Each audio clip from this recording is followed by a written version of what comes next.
भगवद गीता संक्षेप। अध्याय 1 अर्जुन विषाद योग। गीता का पहला अध्याय अर्जुन विषाद योग है, जिसमें धृतराष्ट्र अपने सहायक संजय से कुरुक्षेत्र युद्ध की तैयारी का वर्णन करते हैं। अर्जुन युद्धभूमि पर खड़ा होकर अपने बंधुओं और गुरुओं को देखकर मोहित हो जाता है और उसे युद्ध करने में असमर्थता का एहसास होता है। उसका धर्म, कर्तव्य और नैतिक संघर्ष का विचार यहाँ शुरू होता है।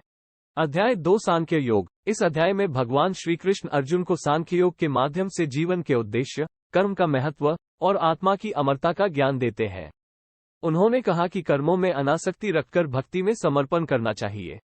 अध्याय 3 कर्म योग। यह अध्याय कर्मयोग के माध्यम से निष्काम कर्म का महत्व बताता है और धर्मयुद्ध में कर्म करने का प्रेरणा देता है। भगवान श्री कृष्ण कहते हैं कि कर्मयोग से मुक्ति प्राप्त हो सकती है, लेकिन निष्काम कर्म करना जरूरी है। अध्याय 4 ज्ञान कर्म संन्यास योग। इस अध्याय में भगवान ज्ञान, कर्म और संन्यास के संबंध पर चर्चा करते हैं। उन्होंने अर्जुन को कर्मयोग और संन्यास के बीच संतुलन स्थापित करने के लिए प्रेरित किया। अध्याय 5 कर्म संन्यास योग। इस अध्याय में भगवान कर्म और संन्यास के सही संबंध का विवेचन करते हैं। वह बताते हैं कि निष्काम कर्म करने से भी संन्यास का फल प्राप्त हो सकता है। अध्याय 6 आत्मसंयम योग। इस अध्याय में भगवान आत्मसंयम के माध्यम से ध्यान और साधना के महत्व का विवेचन करते हैं और योगी की ध्यान विधि को बताते हैं।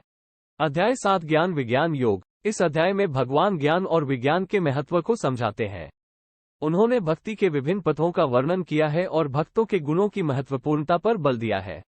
अध्याय 8 अक्षर ब्रह्म योग। इस अध्याय में भगवान अक्षर ब्रह्म और अमृतत्व के महत्व को समझाते हैं और मृत्यु के समय योगी के मन की अवस्था और ध्यान का महत्व बताते हैं। अध्याय 9 राजविद्या राजगुह्य योग। इस अध्याय में भगवान ने राजविद्या और राजगुह्य के माध्यम से अद्वितीय भक्ति का ज्ञान बताया है। अध्याय 10 विभूति योग। इस अध्याय में भगवान ने अपनी विभूतियों का वर्णन किया है और उनका महत्व बताया है। अध्याय 11 विश्वरूप दर्शन योग। इस अध्याय में भगवान अर्जुन को अपनी विराट रूप में दिखाते हैं और उनकी दिव्य शक्तियों का प्रदर्शन करते हैं। अध्याय 12 भक्ति योग। इस अध्याय में भगवान ने भक्ति के विभिन्न प्रकारों का विवेचन किया है और सरल भक्ति का मार्ग दिखाया है। अध्याय 13 क्षेत्र क्षेत्रज्ञ विभाग योग। इस अध्याय में भगवान श्री कृष्ण ने शरीर और आत्मा के बीच के अंतर का विवेचन किया है और क्षेत्र क्षेत्रज्ञ विभाग की चर्चा की है। अध्याय 14 गुणत्रय विभाग योग। इस अध्याय में भगवान ने तीनों गुणों सत्व, रजस और तमस के महत्वपूर्ण विवेचन किया है और साधकों को उन गुणों से उत्तराधिकारी बनने का मार्ग बताया है।